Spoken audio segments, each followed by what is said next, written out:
Hello friends, welcome back to my channel. So here is the most requested video, the study plan for strategic cost management. CMA final का group 3 का paper है friends, and being a cost accountant ये आपका core paper है and believe में बहुत scoring paper है. First of all thanks to all of you. मैंने CFR में एक प्लान बनाया था एंड कॉस्ट ऑडिट पे प्लान बनाया था एंड मुझे काफ़ी सपोर्ट मिला है. आप लोगों ने बहुत अप्रिशिएट किया है एंड बहुत रिक्वेस्ट किया था ये कॉस्टिंग के वीडियोस के लिए. So first of all thank you so much. मैं बहुत खुश हूँ मैं दैट आप लोग इतना अप्रिशिएट करते, इतने कमेंट्स करते हैं. So thank you so much and I hope costing का जो मैं स्ट्रैटेजी बनाया है वो भी आप लोग के लिए हेल्पफुल हो. मेरे टाइम पे मेरे लिए काफ़ी हेल्पफुल हुआ था. मैंने 72 मार्क्स स्कोर किए थे एंड इट इज़ नॉट कि मैं आपको अपना मार्क्स बता रही हूँ, इट इज़ जस्ट कि आप लोग भी स्कोर कर सकते हैं. इट इज़ नॉट डिफ़िकल्ट और it is not impossible. Okay, you just need a plan so that आप लोग 65-70 आराम से स्कोर कर सकते हैं. ओके, तो स्टार्ट करते हैं गाइस. देखिए आपका जो कॉस्टिंग है, कॉस्टिंग का 3 पार्ट है. ओके, पहले आपको कॉस्ट मैनेजमेंट का कुछ थ्योरी पोर्शन दिया है दैट इज़ 20 मार्क्स का है. ओके, फिर आप लोग का 50% का एक पोर्शन है एंड देन 30% है. ओके, जो 20% में है फ्रेंड्स उसमें आपका दिया है लाइफ साइकिल कॉस्टिंग है, टारगेट कॉस्टिंग है, काइजन कॉस्टिंग है, वैल्यू एनालिसिस, वैल्यू इंजीनियरिंग है, थ्रूपुट कॉस्टिंग है ना, बैकफ्लैश अकाउंटिंग है, लीन अकाउंटिंग है, सोशियो इकोनॉमिक कॉस्टिंग है, कॉस्ट कंट्रोल है, कॉस्ट रिडक्शन है. फाइन, ये सारी कुछ चीज़ें हैं जो आपकी पार्ट 1 में है. प्लस पार्ट 1 में आपको कुछ चीज़ और दी गई है, 17 इलुस्ट्रेशंस दी गई है. ठीक है, 17 इलुस्ट्रेशन है, प्रॉब्लम के ऊपर है, लीन अकाउंटिंग के ऊपर है, टारगेट कॉस्टिंग के ऊपर है. सो ये जो आपका पोर्शन है फ्रेंड्स इसको मैं B ग्रेड दूंगी. लाइक आपको पहले ये नहीं पढ़ना है, जब भी आप बुक खोलो first go to grade A जो कि इजी है एंड बहुत ज़्यादा मार्क्स जिसमें आप ला सकते हो. ओके, लेकिन ये सेक्शन के लिए आपको एक भी कुछ भी मिस नहीं करना है फ्रेंड्स. कॉस्टिंग आपका कोर पेपर है और कॉस्टिंग में आप कभी भी एक्सपेक्ट मत कीजिए कि 100 मार्क्स का प्रैक्टिकल आएगा. थ्योरी मस्ट रहेगा. ओके, मैंने जब एग्ज़ाम दिया था तो एक अटेम्प्ट में ऐसा था कि 10 मार्क्स का क्वेश्चन है, 8 मार्क्स का थ्योरी है, 8 मार्क्स का प्रॉब्लम, 8 मार्क्स का थ्योरी, 8 मार्क्स का प्रॉब्लम, 8 मार्क्स का theory. Okay, in that case you will lose, आपका नुकसान हो जाएगा और प्रैक्टिकल आप सारे चैप्टर्स का करके जाओगे जितने भी स्ट्रांग रहो, बट अगर थ्योरी कंपलसरी में डाल दिया तब तो आपको करना ही पड़ता है, आपके पास ऑप्शन नहीं रहता. ठीक है, तो उस केसेस से, वर्स्ट केसेस के लिए बचने के लिए प्लान की जाती है. प्लान क्यों की जाती है? ताकि अगर क्वेश्चन खराब से खराब है तब भी हम लोग क्लिक कर जाए due to our good plan. Okay, so ये जो कुछ थ्योरी है इसको कभी भी मिस मत करना. एक तो एग्जाम में हेल्प आएगा प्लस इंटरव्यू में हेल्प आएगा. जब आप एग्जाम के बाद इंटरव्यू देंगे तो कॉस्टिंग का क्वेश्चन मस्ट पूछेगा क्योंकि आपका कोर पेपर है और पूछ देगा what is kaizen costing, what do mean by kaizen costing, kaizen costing से हम लोग कैसे इंप्रूवमेंट कर सकते हैं. ठीक है, लीन अकाउंटिंग क्या है, कॉस्ट रिडक्शन क्या है, बैकफ्लैश कॉस्टिंग क्या है, ये सब बहुत इजी टॉपिक है जो कि पूछ लेते हैं.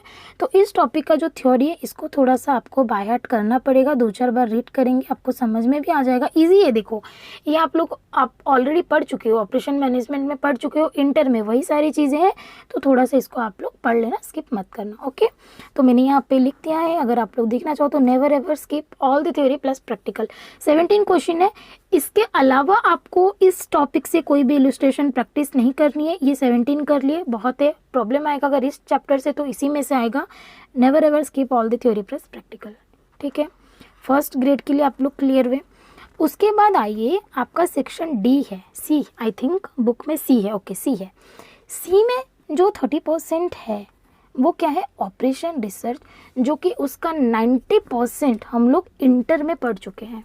ठीक है, उसमें क्या क्या है फ्रेंड्स, 2 चीज़ बस आपका न्यू है and that is the waste multiplier and the learning curve. Okay, और ये बहुत इजी है, मतलब ऑनेस्टली बहुत इजी. अगर नहीं आता तो प्लीज़ कमेंट करना, मैं ये दोनों टॉपिक पे आपके लिए वीडियो बना दूंगी.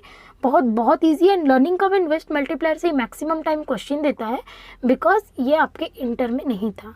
और एक चीज़ से मैक्सिमम क्वेश्चन आता है that is the PERT and CPM. Networking से हमेशा एक क्वेश्चन देगा ही, इधर नेटवर्किंग से देगा और नेटवर्किंग दे के 4 मार्क्स का एक नेटवर्क बनाने के लिए भी दे देता है एंड 6 मार्क का कुछ फॉर्मुलेशन भी दे देगा. ओके, सिंप्लेक्स तो आपके सिलेबस में नहीं है, आपको वो टेबल बनाने के लिए नहीं बोलेगा. स्टिल मैंने तो पढ़ा था क्योंकि एग्जाम का बोला नहीं जाता, बट सिलेबस में नहीं है, टेबल नहीं आता है. बट टेबल 1 टेबल 2 तक आना चाहिए आपको, टेबल 1 एटलीस्ट आना चाहिए. And formulation you must know. Okay, ये जितने टॉपिक्स हैं इसके लिए study mat is enough. Okay, आपका बुक काफ़ी है other than for simplex method. ठीक है, ये जो आपका फॉर्मुलेशन है फ्रेंड्स, फॉर्मुलेशन बुक में कुछ है, उसके अलावा आप सीए के स्टडी मैट या फिर सीए का प्रैक्टिस मैनुअल से आप लोग कुछ फॉर्मुलेशन प्रैक्टिस कर लेना, या फिर गूगल से हो गया, यूट्यूब से हो गया, 10-15 फॉर्मुलेशन एक्स्ट्रा प्रैक्टिस कर लेना। बिकॉज दिसंबर 19 टर्म में जो फॉर्मुलेशन आया था थोड़ा सा हार्ड था एंड बुक से नहीं था। ओके, मेन थिंग इसके बुक से नहीं था। फॉर्मुलेशन अगर आता ही है मैक्सिमम टाइम, एंड वो बुक से नहीं देगा अगर, तो थोड़ा सा दिक्कत होता है अगर आपको प्रैक्टिस नहीं हो, क्योंकि हम लोग क्या करते हैं ना, बुक बार बार करते जाते हैं, तो जब आउटसाइड क्वेश्चन कुछ आता है तो हमारा ब्रेन क्लिक नहीं करता है। ओके, तो इस का सिंप्लेक्स के लिए आप लोग थोड़ा सा प्रैक्टिस कर लेना, फॉर्मुलेशन का 10-15 क्वेश्चन एक्स्ट्रा प्रैक्टिस कर लेना अदर देन बुक।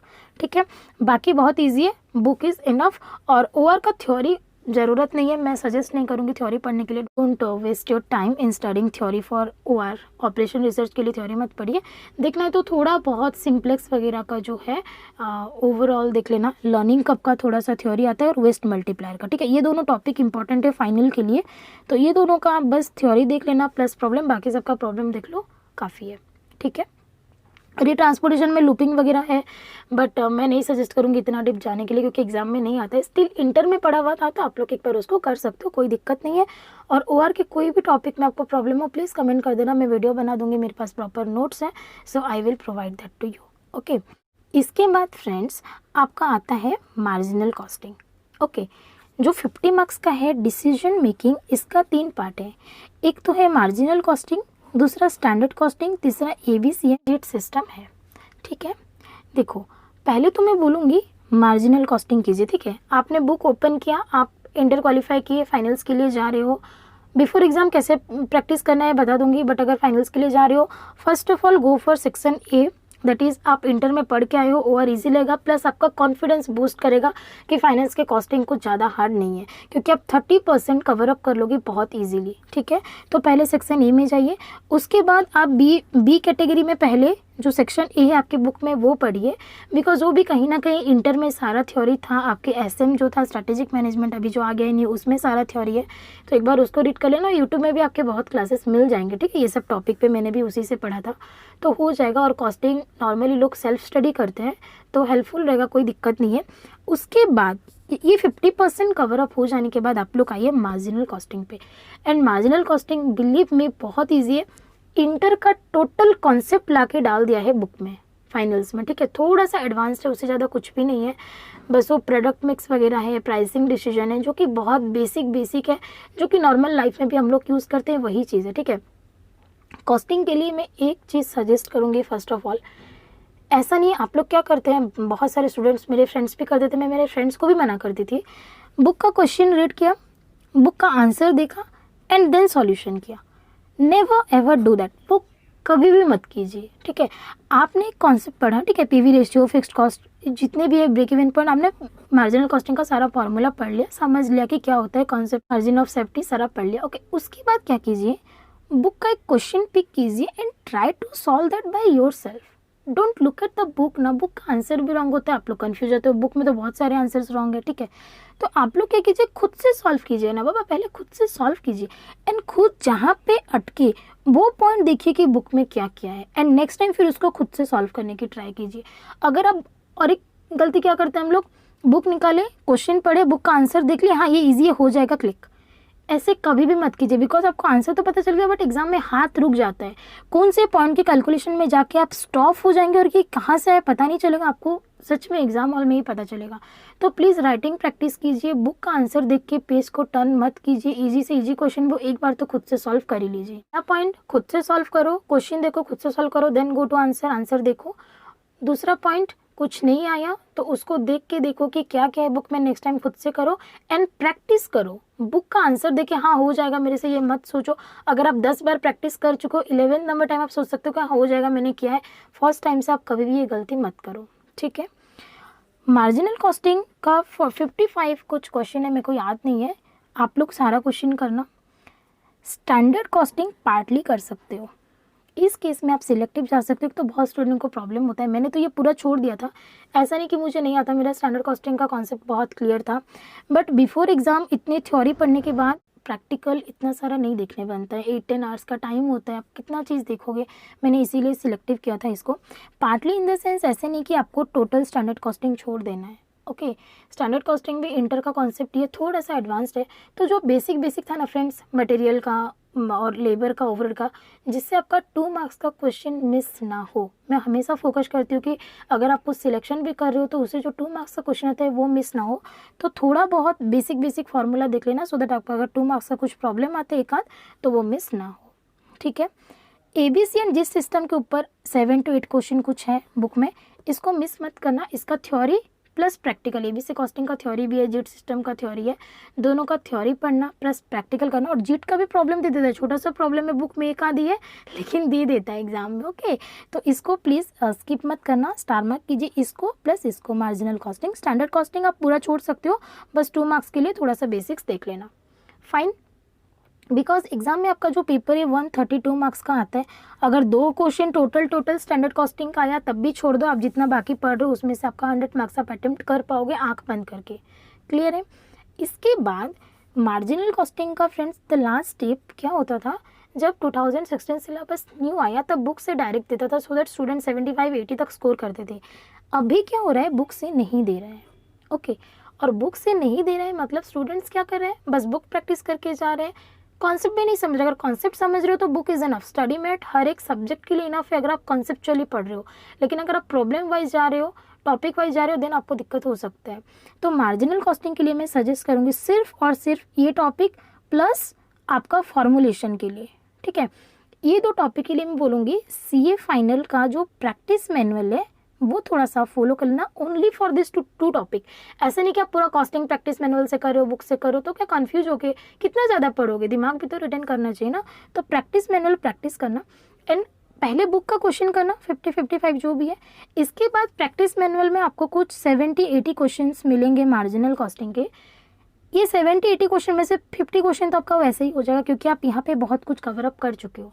तो प्रैक्टिस मैनुअल आपको पूरा नहीं करना है, क्वेश्चन देख लेना, जो क्वेश्चन आप सॉल्व कर सकते हो, जो आप ऑलरेडी कर चुके हो, जो सीन क्वेश्चन है उसको स्किप कर देना। ओनली जो अननोन है, जो आपको लग रहा है कि आप नहीं कर पा रहे हो, ओनली वही जो 20-25 क्वेश्चन है उसको आप स्टार मार्क करके उसको 2-3 बार प्रैक्टिस कर लेना। आई होप आपको आइडिया आया होगा कि कैसे पढ़ना है। Standard costing you can skip, पहले जाइए सेक्शन ए के लिए, देन ये वाला पोर्शन कीजिए, देन ये कीजिए, देन ये कीजिए एंड देन इसका थोड़ा सा आप पढ़ लीजिए।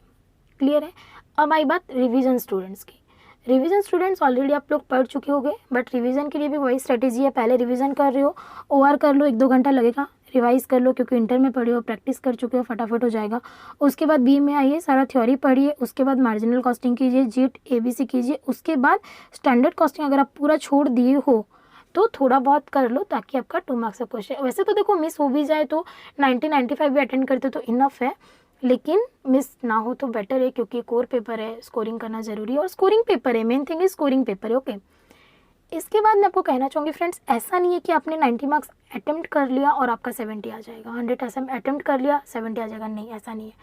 Your presentation should be clear, presentation बहुत मैटर करता है। आप 80 अटेंड करके भी 70 ला सकते हो और 100 अटेम्प्ट करके भी 50 नहीं आता है, ऑल्दो आपका हर आंसर सही हो। ठीक है, प्रेजेंटेशन बहुत इंपॉर्टेंट है। और प्रेजेंटेशन क्या है मैम, ऐसा नहीं है कि देखो एग्ज़ाम में फ्रेंड्स आपको तो एग्जामिनर नहीं देख रहा है, एग्जामिनर आपका पेपर 2 to 3 मिनट चेक करेगा, उससे ज़्यादा वो देगा ही नहीं, उसके पास इतना टाइम नहीं है, लैक्स ऑफ स्टूडेंट्स का वो लोग चेक करते हैं। ठीक है, वो 2 to 3 मिनट्स में वो क्या देखेगा, पूरा तो आपका 30 पेज का आंसर पढ़ेगा नहीं, फर्स्ट ऑफ ऑल 20-25 पेज का आंसर वो ऐसे ही देखते देखते मार्क्स देते हैं, बहुत सिंपली बोलूँ तो ऐसे ही देते हैं। ठीक है, आपको क्या करना है, जितने भी आप अगर थ्योरी लिखते हो, थ्योरी बहुत मार्क फेचिंग होता है फ्रेंड्स, स्टूडेंट्स को लिखना नहीं आता। अभी बीकॉम जैसे पैराग्राफ लिखोगे तो कहाँ से मार्क्स देगा, थ्योरी में कभी भी नहीं देगा। आप एकदम टू दी पॉइंट लिखो ना, एरो मार्क्स दे देके एकदम टू दी पॉइंट बुक में जैसे दिया है वैसे लिखो। इंपॉर्टेंट जो कीवर्ड्स है उसको अंडरलाइन करो, उसको हाईलाइट करोगे तभी तो एग्जामिनर देखेगा। ऐसे नहीं इसको रेड ब्लैक पेन से मत कर देना, ब्लू पेन से लिख रहे हो बस सिंपली अंडरलाइन कर देना। Hand writing NEET and clean होनी चाहिए, आपका पेपर नीट एंड क्लीन होना चाहिए। अभी देखो ये पेपर जब मैं स्टार्ट की थी कितना नीट एंड क्लीन था और अभी कितना किचपिच हो गया, कितना गंदा दिख रहा है ना। तो पेपर, आपका जो पेपर है नीट एंड क्लीन आपका ब्रेन को रिप्रेजेंट करता है एग्जाम में। ठीक है, एग्जाम अगर आपका पेपर नीट एंड क्लीन है, एग्जामिनर को लगता है कि regarding that question you are very clear and you have answered the paper very well. ठीक है, अगर आप कुछ लिखोगे काटोगे तो एग्जामिनर क्या बोलेगा, इसको क्लियर आइडिया नहीं है, कंफ्यूज है ये। ठीक है। तो आपका हैंड राइटिंग क्लियर होना चाहिए, कट शट मत करो, इसीलिए जो क्वेश्चन में आप पूरा कॉन्फिडेंट हो पहले उसको अटेम्प्ट करो। ऐसा नहीं है सीरियली अटेंड करना है, जो क्वेश्चन में आप क्लियर हो, कॉन्फिडेंट हो, सेम क्वेश्चन है उसको पहले अटेम्प्ट करो। हर एक न्यू क्वेश्चन को फ्रेश पेज से स्टार्ट करो, ठीक है। अभी क्वेश्चन नंबर 2 है, 2 का 2 पार्ट होगा, ए और बी 8 मार्क्स का या 10 6 मार्क्स का। तो क्वेश्चन नंबर 2 दिए, एक पेज में स्टार्ट किए ए, सपोज ये 1.5 पेज लगा, तो बी को इसमें से स्टार्ट मत करो, फ्रेश पेज में जाओ, क्वेश्चन नंबर 2 बी दो एंड देन स्टार्ट करो, ठीक है। तो हर एक फ्रेश पेज में आप न्यू क्वेश्चन को स्टार्ट करो, प्रेजेंटेशन अच्छे से दो, हैंड राइटिंग अच्छा रखो, नीट एंड क्लीन पेपर रखो। 80-90 मार्क्स पे अटेंड करोगे तब भी 60+ आपका आ जाएगा, ठीक है friends. I hope this tips will help you to get good marks and to make a good strategy. तो आप लोग अच्छे से पढ़िए, all the best, dedication and confidence रखिए, आपका एग्जाम डेफिनेटली अच्छा जाएगा, ठीक है friends. Bye bye, good luck, take care.